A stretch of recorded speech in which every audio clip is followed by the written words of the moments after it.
Dalam bahasa Arab itu huruf harokatnya ada 3, yakni domah, fathah, sama kasroh. Huruf terakhir juga 3 itu, antara domah, fathah, sama kasroh. Sebagai contoh, Allahu, ujungnya hu, domah kan? Lalu yang fathah, Allaha, ujungnya fathah. Terakhir yang ketiga, Allahi, kasroh. Nah, kata-katanya sama lafadznya, Allah, tetapi huruf akhirnya beda-beda. Allahu, Allaha, Allahi. Nah, lalu pertanyaan, kenapa sebuah kata dalam bahasa Arab ujungnya bisa doma, bisa fathah, bisa kasroh? Itu beda makna. Kayak syahadat kita kalau nyebut Muhammadar Rasulullah atau Muhammadur Rasulullah, itu ada alasan kenapa dibaca Muhammadur Rasulullah, kenapa dibaca Muhammadar Rasulullah. Ini ada alasan. Kenapa Muhammadur Rasulullah? Karena sebelumnya tidak ada anna. Tapi kalau kita baca syahadatnya washhadu anna, ada washhadu annanya, maka berikutnya kan Muhammadan. Nah, jadi kenapa Muhammadan? Karena ada anna. Salah satu contohnya. Sedangkan kalau nggak ada asyhadu annanya, maka Muhammadun.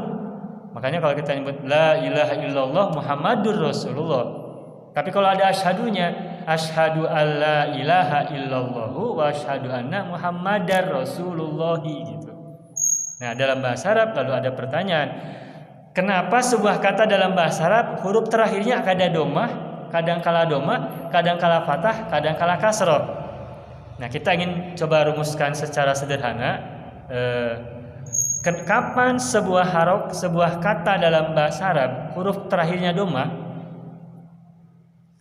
Adalah ketika posisinya dalam kalimat sebagai subjek.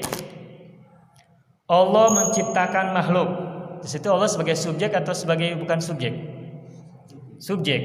Allah menciptakan makhluk. Allah subjeknya, menciptakan kata kerjanya, makhluk objek yang diciptakan. Nah, karena Allah adalah subjek dalam kalimat tersebut, maka membacanya dalam bahasa Arab Allahu khalaqa al-khalqa. Allah menciptakan makhluk.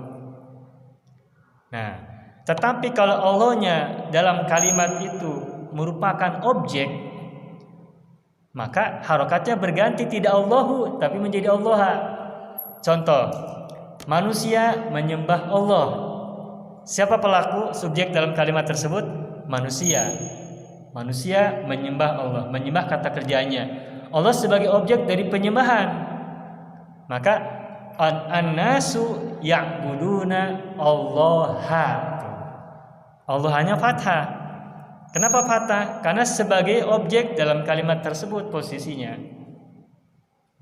Jadi Allahu atau Allah itu berbeda maknanya, meskipun katanya sama. Terakhir kapan Allah dibaca Allah kasroh? Secara mudahnya ketika dibaca kasroh ujungnya itu ketika sebuah kata berposisi sebagai alat. Secara mudahnya sebagai alat. Misalnya, aku berlindung kepada Allah. A'udzu billahi. Di situ ada billahi. Allah diawali oleh bi. Bi kan dengan. Dengan kan berarti dengan apa? Berarti kata setelah dengan itu berarti alat. Nah, a'udzu billahi, aku berlindung, asalnya dengan Allah, lalu diterjemahkan menjadi kepada Allah. Nah, kepada Allah, Allah di situ diposisikan sebagai alat untuk perlindungan. Nah, makanya Allahnya tidak Allahu, tidak Allaha, tetapi billahi. Kenapa hi? Karena Allah berposisi dalam kalimat tersebut sebagai alat gitu. Maka mudahnya kesimpulannya, sebuah kata dalam bahasa Arab ujungnya huruf terakhirnya berharokat dhammah ketika posisinya sebagai subjek dalam kalimat. Kapan berharokat fathah?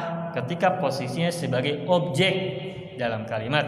Kapan berharokat kasroh ujungnya? Ketika posisinya sebagai alat dalam kalimat tersebut. Semuanya. Tentu saja itu nanti akan ada banyak bahasan-bahasan yang lebih mendetail, tapi secara garis besar barangkali itu mudah-mudahan cukup memberikan gambaran umum tentang perbedaan harokat.